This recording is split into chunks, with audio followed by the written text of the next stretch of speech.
지금 거의 다 왔어. 아, 그런데 어쩌죠? 다시 돌아가셔야겠는데. 뭐? 왜? 장모님이 편찮으셔서요. 정말 많이 편찮으셔? 아니, 일단 그러면 선물 챙겨온 것들도 있으니까 도착해서 이것만이라도 전해줄게. 뭐하러 그래요? 정말 죄송한데, 일단 돌아가시면 저희가 다음 주에 내려갈게요. 아픈 장모님도 혼자 계시게 할 수가 없잖아요. 승연아, 우선 사돈병원에 모셔서 검사부터 받아. 엄마 아빠는 서울에 거의 도착해서 집 근처 카페에서 기다릴게. 그리고 너 돌아오면 얼굴만 보고 선물 주고 가더라도. 마음 불편하게 왜 그러세요? 그리고 제가 다른 일 때문에 그러는 게 아니라 편찮으시다는데 어떻게 해요? 너 지금 아빠가 운전을 몇 시간 했는 줄이나 알아? 알죠. 그러니까 죄송하다고 말씀드렸잖아요. 저는 명절마다 그렇게 오래 걸려서 내려갔어요. 오늘 이야기 속 주인공은 60세 심수양 씨입니다. 그리고 그녀의 아들과 며느리에 관한 이야기이죠. 자식은 결혼하면 남이라는 소리는 익히 들은 바였습니다. 특히나 아들이 그러하다고 말이죠. 심 씨는 주변에서 그런 말을 해도 내 아들만은 안 그럴 줄 알았습니다. 누군들 그럴 거라고 생각할까요? 심 씨 부부는 외아들과 특별히 가까운 부모 자식 사이라고 생각했습니다. 하지만 아들에겐 부모보다 소중한 것이 자기 아내이고 결혼하면 아내의 부모가 자기 부모보다 중요해진다는 사실을 뒤늦게 알게 되었습니다. 그래도 아들에게 이렇게 서운한 감정을 느끼게 될 줄은 심 씨도 몰랐습니다. 자식과 며느리 그리고 며느리의 부모까지 배려해서 명절에 심 씨 부부가 아들네가 있는 서울로 올라가기로 했습니다. 하지만 아들은 그런 심 씨 부부의 마음은 안중에도 없었습니다. 시골에서부터 몇 시간 동안 운전해서 올라간 부모를 장모 때문에 무작정 차를 돌려 또다시 먼 길을 돌아가게 만든 아들에게 깊이 실망하게 되었습니다. 이렇다 할 설명도 충분히 없이 부모를 돌려보낸 아들과 며느리는 심 씨도 이제 더 이상 자식이라고 생각할 수가 없었습니다. 심 씨 부부는 아들이 하나 있었습니다. 이름은 유승연이죠. 심 씨 가족은 서울과는 멀리 떨어진 지방도시에서 살고 있었는데 아들은 20살이 되며 서울에 있는 대학에 입학을 했습니다. 그러면서 자연스럽게 독립을 하게 되었죠. 하지만 방학마다 내려와서 2달씩 집에 머무르다 갔고 심 씨 부부와 아들의 사이는 돈독한 편이었습니다. 아들은 대학 졸업 후에 취직도 서울에서 하게 되었습니다. 바쁘다 보니 자주 내려오지는 못했지만 명절엔 아들이 오기도 하고 어쩔 때는 심 씨 부부가 아들을 보러 올라가기도 했죠. 그리고 그런 아들은 32이 되자 결혼을 했습니다. 우리 딸, 유리가 결혼한다니까 제가 실감이 안 나네요. 아, 저도요. 저희 아들이 결혼한다니까 마음이 이상하네요. 유리가 지 아빠 죽고 나서 가장 노릇도 다 했어요. 저한테는 남편이자 딸이자 아들이자 친구예요. 부족하더라도 저희 딸 예뻐해 주세요. 아이고, 그럼요. 그래도 애들이 가까이 살 텐데 너무 서운해 마세요. 며느리는 서울 토박이로 마찬가지로 외동이었습니다. 딸이 결혼하고 나면 사돈은 혼자가 될 테니 심 씨가 괜히 걱정이 되어서 한마디 덧붙였습니다. 승연이 너도 자주 찾아뵙고 해. 그럼요. 아들의 신혼집은 사돈이 살던 곳과 20분 내외 거리였습니다. 아들의 직장과도 멀지 않아서 심 씨는 흔쾌히 그곳에 집을 얻어주었습니다. 그리고 아무래도 딸이라서 그런지 심 씨와 아들 사이보다도 며느리와 사돈의 사이가 각별해 보였습니다. 저는 딸이 없어서 그런지 너무 보기 좋아요. 아, 저는 아들이 없어서 우리 유서방이 참 든든해요. 저희 아들도 잘 부탁드립니다. 상견례는 무척 분위기가 좋았습니다. 애초에 심씨 부부가 집을 해주기로 약속했으니 그 외에 트러블은 전혀 없었죠. 며느리는 참했고 사돈도 친절해서 아들이 결혼을 잘했다고 생각했습니다. 사위를 챙기는 사돈을 보니 마음도 놓였고 말이죠. 멀리 있는 부모가 늘 들여다볼 수 없으니 그 역할을 사돈이 해준다기에 감사한 마음이 들었습니다. 많이 왔어? 아, 예. 차가 많이 막히네요. 아이고, 고생이 많다, 정말. 1시간 정도면 도착할 것 같아요.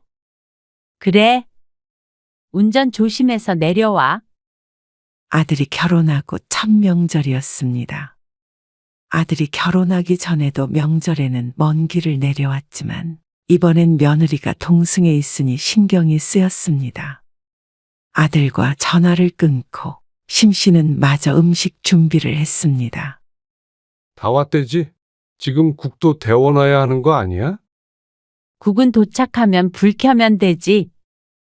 여기 마늘 좀 더 까봐, 양파랑. 아이고, 눈물 겨우 멈췄는데. 딱 도착하면 밥 먹을 수 있게 해놔야지. 얼른 해. 알겠어. 심씨 부부는 아들 며느리를 위해 저녁상을 차렸습니다.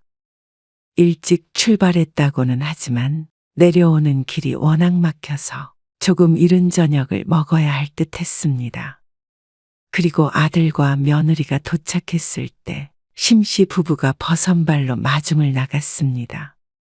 오늘아, 너무 고생했다.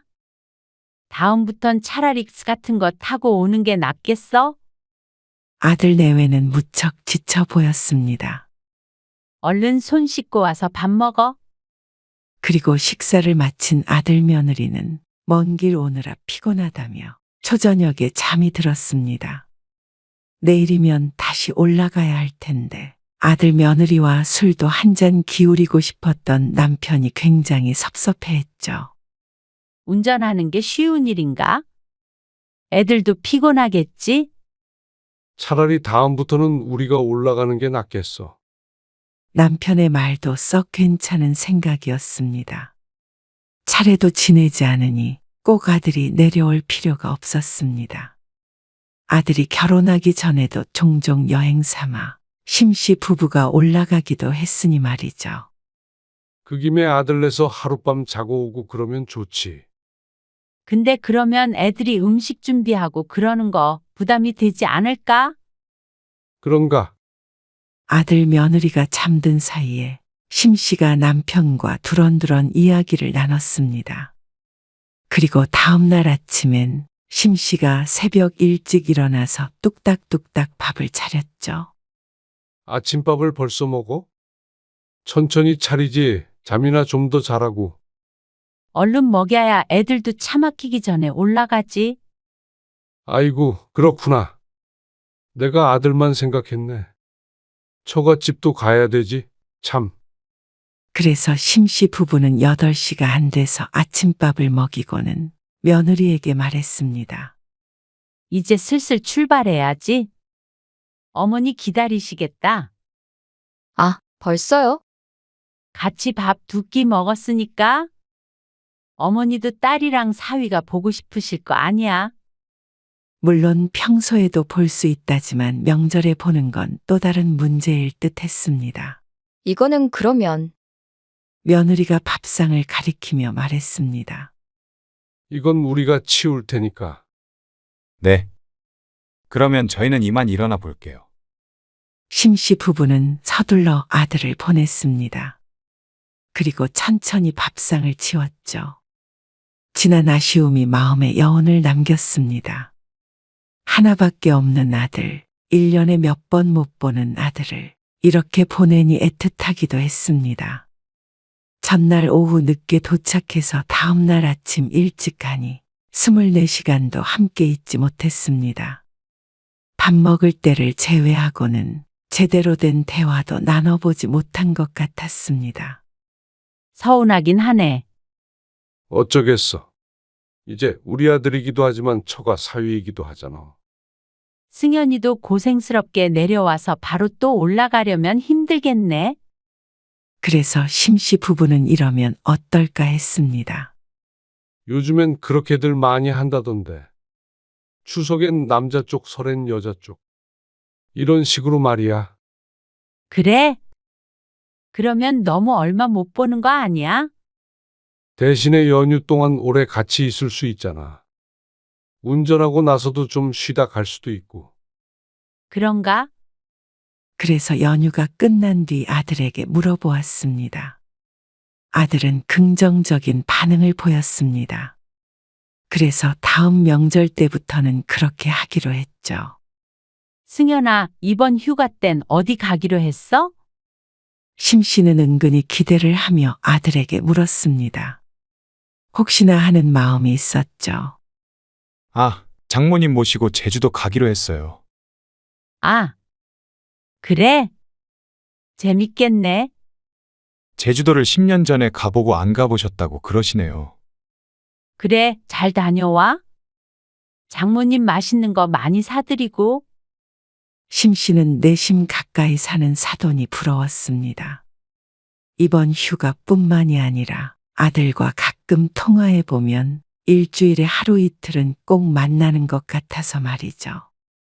하지만 그렇다고 아들네가 내려와 살 수도, 심씨 부부가 올라가 살 수도 없는 노릇이니 그저 바람일 뿐이었습니다. 하지만 늘 볼 수 있는 처가만 너무 챙기는 거 아닌가 하는 생각은 안 할 수가 없었죠. 이번 추석에는 처가부터 갈게요. 추석이 다가오자 아들이 심씨에게 전화를 걸어 말했습니다. 그래. 그렇게 해.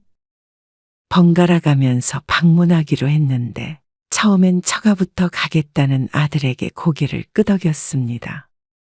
달력을 보니 다음 설 연휴가 주말까지 붙어 있어서 아들과 꽤 오래부터 있을 수 있기에 더 잘 됐다고 생각했죠.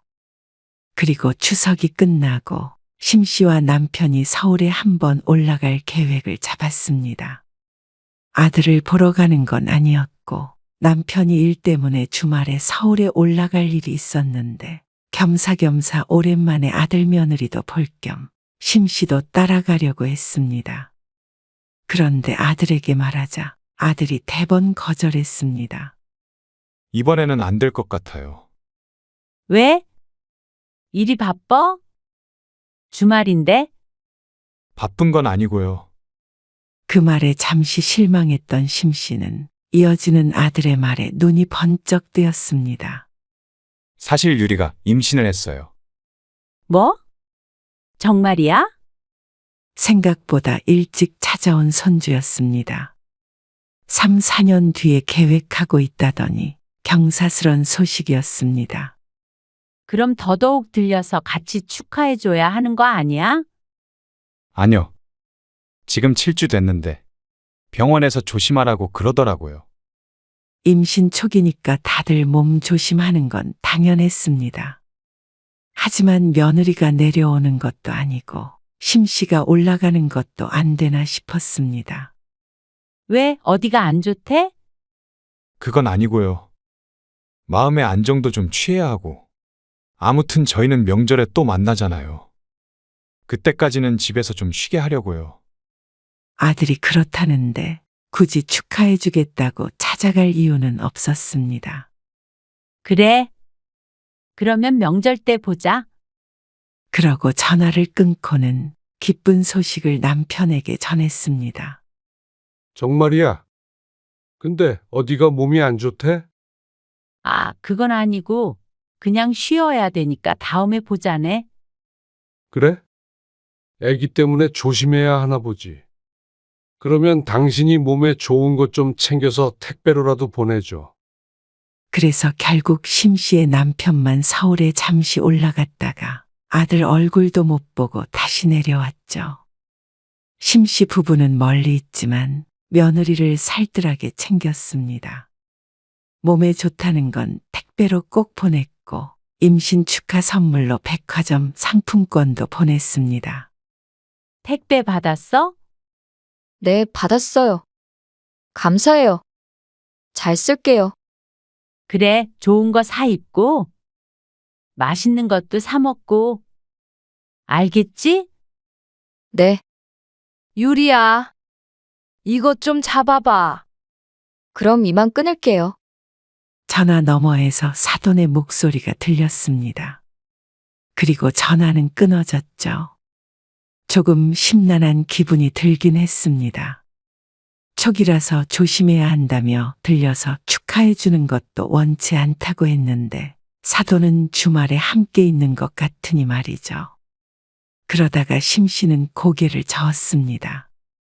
시부모와 친정엄마가 같을 수는 없었습니다. 결혼한 자식인데 그런 거 마음에 담아두는 거 아니야. 아직도 우리 품에 있는 자식인 줄 알아. 나도 알지. 그래도 서운한 건 서운한 거지. 너무 처가만 챙기는 것 같아서. 아이고, 승연이가 처가를 챙기는 게 아니라 사돈이 애들을 챙겨주는 거라고 생각해야지. 남편이 무슨 말을 하는지는 알았지만 사람 마음이라는 게 그렇게 잘 되진 않았습니다. 심씨에게도 하나밖에 없는 아들이었으니 말이죠. 하지만 그런 심씨를 달래던 남편도 다음 명절엔 달리 생각하게 되었습니다. 이번에 엄마 아빠가 올라갈게. 유리가 홀몸도 아니니까. 오래 운전해서 내려오려면 고생이잖아. 설을 열흘 정도 남기고 아들에게서 전화가 왔습니다. 연휴가 시작할 때 심씨 부부가 올라가려고 생각하고 있었습니다. 그러면 차가 덜 막힐 테니 말이죠. 엄마, 잠시만요. 안 그래도 그것 때문에 연락드린 거예요. 심씨는 잠시 말을 멈췄습니다. 생각해보니까 이렇게 번갈아 가면서 방문하면 명절에 장모님이 혼자 계셔야 하잖아요. 아, 그렇긴 하지. 그래서 아무래도 처가에도 가야 할 것 같아서요. 아, 그래?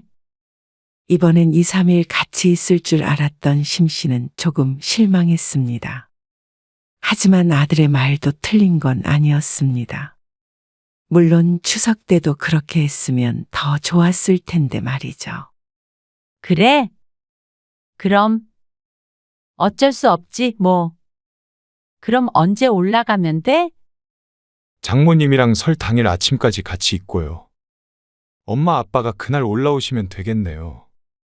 그러면 차라리 설 전날에 올라갈까? 당일에 여기서 올라가는 건 많이 막힐 텐데. 아, 전날에요? 그러면 장모님은요?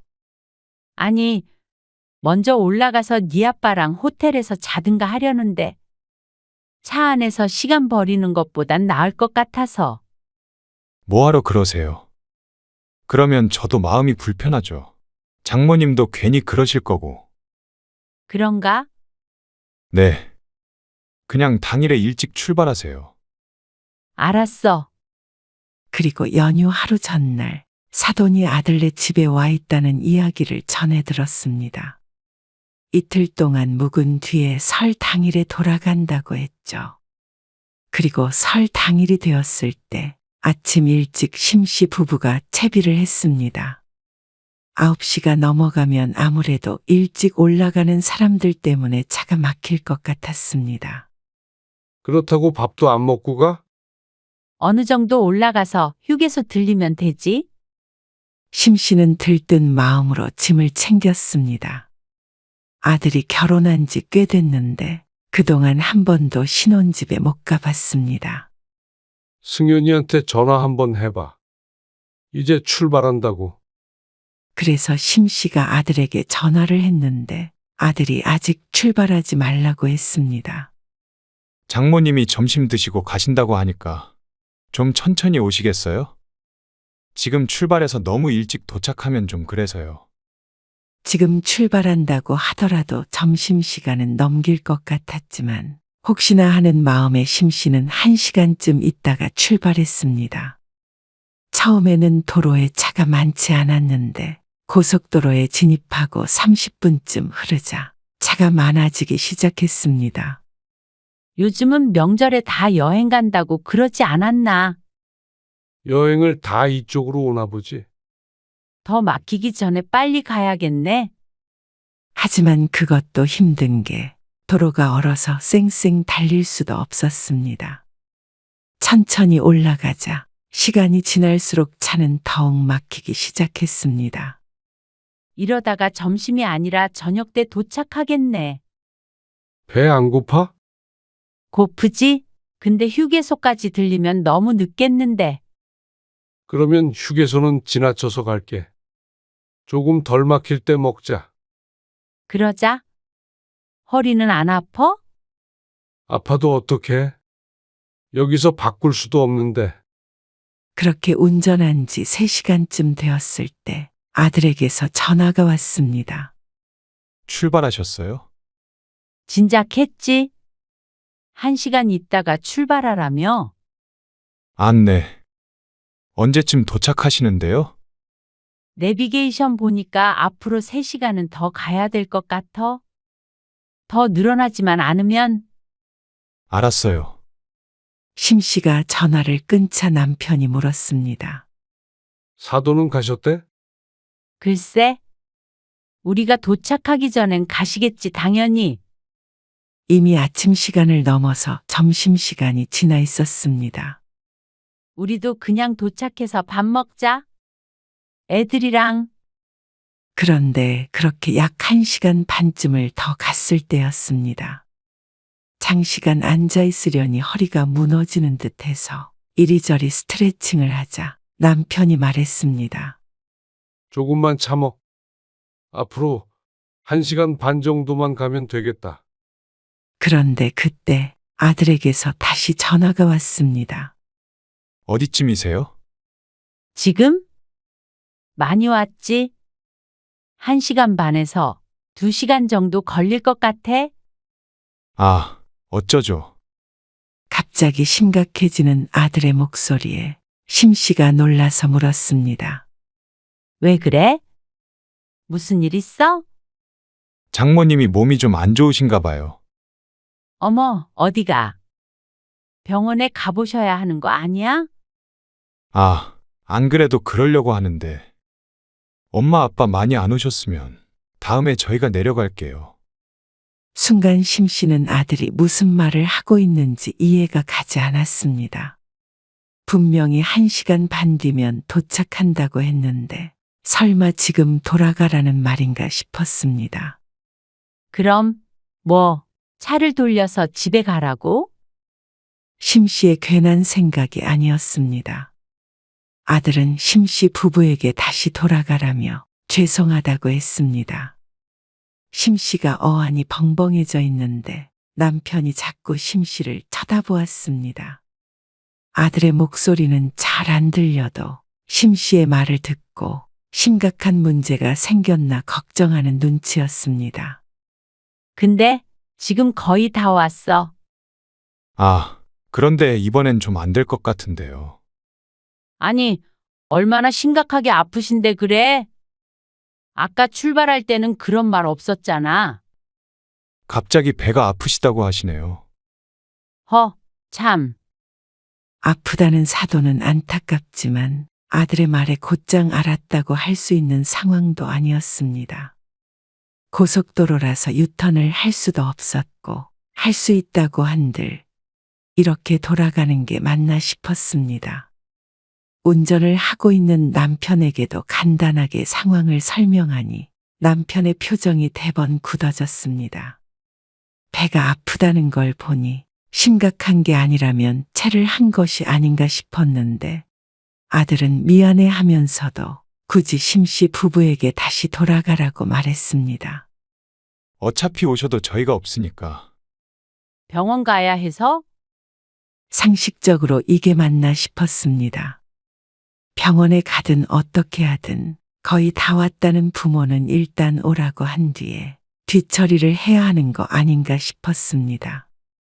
병원에 가서 문제가 있으면 잠시 있다가 다시 내려오는 한이 있어도 말이죠.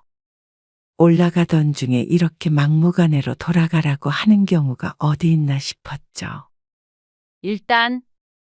그러면 선물 챙겨온 것들도 있으니까 도착해서 이것만이라도 전해줄게.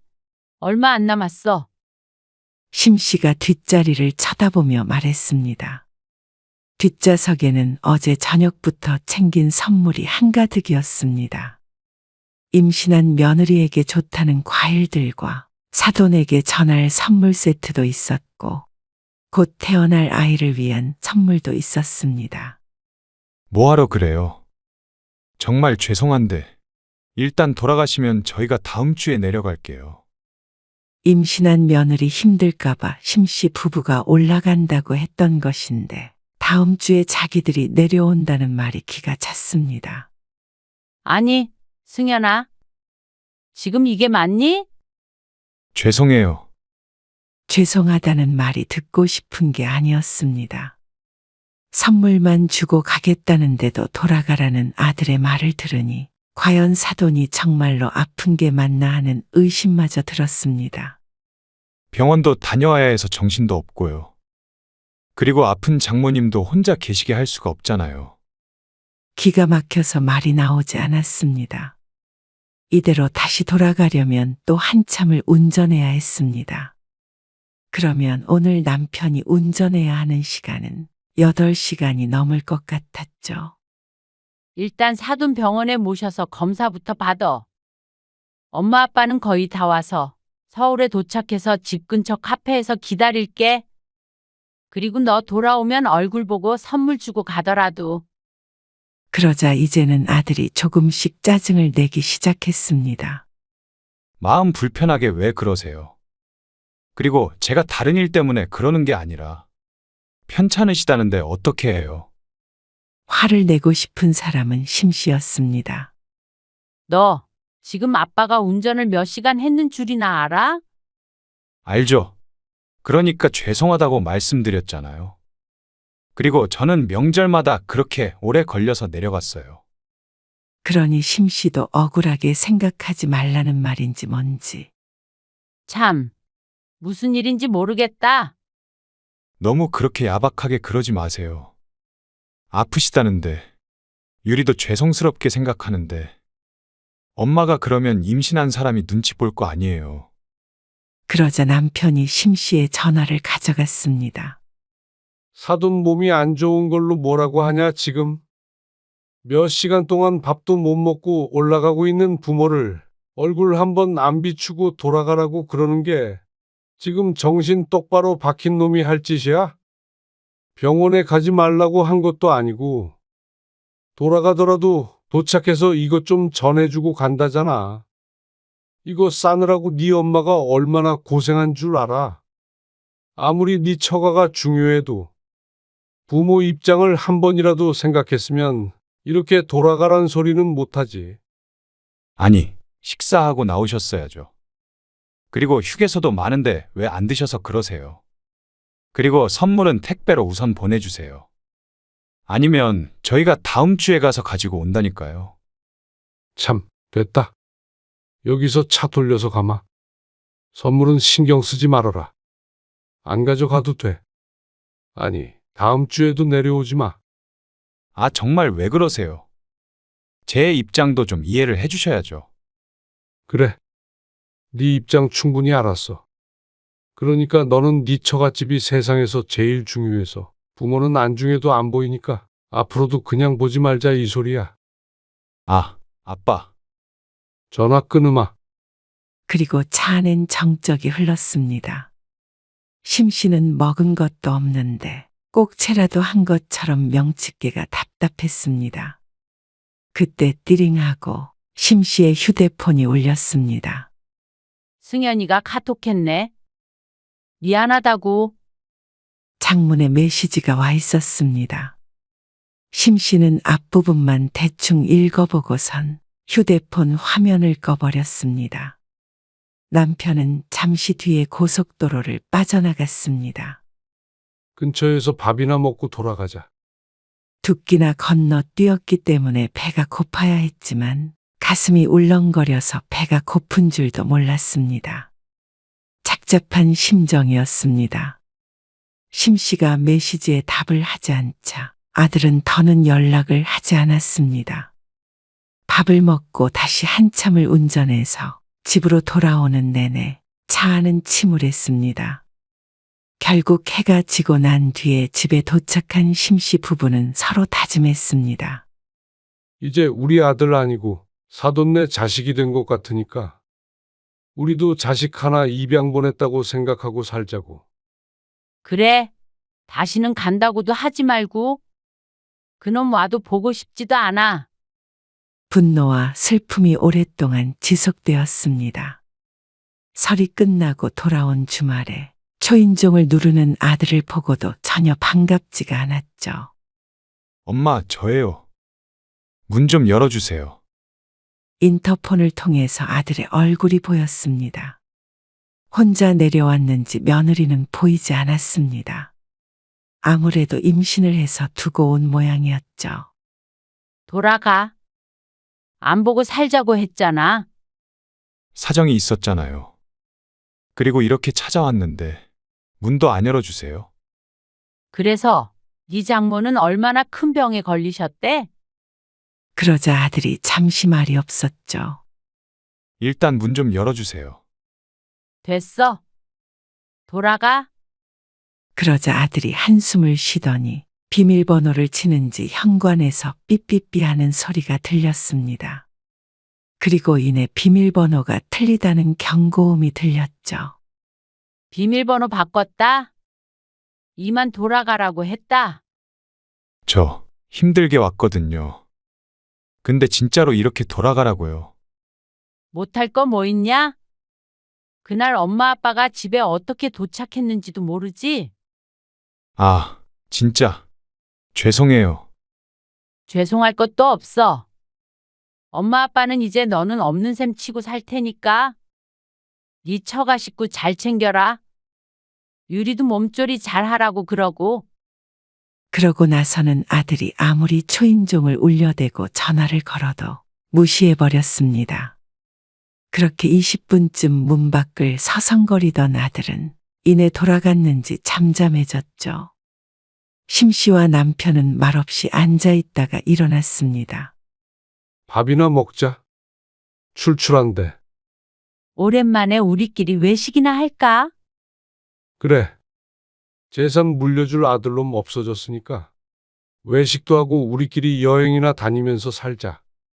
당장 유리 출산 선물로 주려고 했던 돈 가지고 우리도 제주도 여행이나 예약하자고. 그래. 좋은 생각이야. 이번에 어떤 사정이 있었든지 간에 분명한 건 아들이 심씨 부부를 어떻게 여기는지였습니다. 부모를 부모로서 소중히 여기지 않는 자식은 심씨 부부도 이젠 미련 없이 대할 생각이었습니다. 내 자식이니 그립고 애틋했던 것이지 이미 내 자식이 아닌 사람에게 애를 쓸 정성이 아까웠습니다.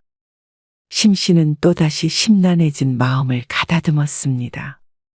그리고 남편과 함께 외식을 하기 위해 집을 나섰고 머릿속에선 이내 아들을 지워버렸습니다.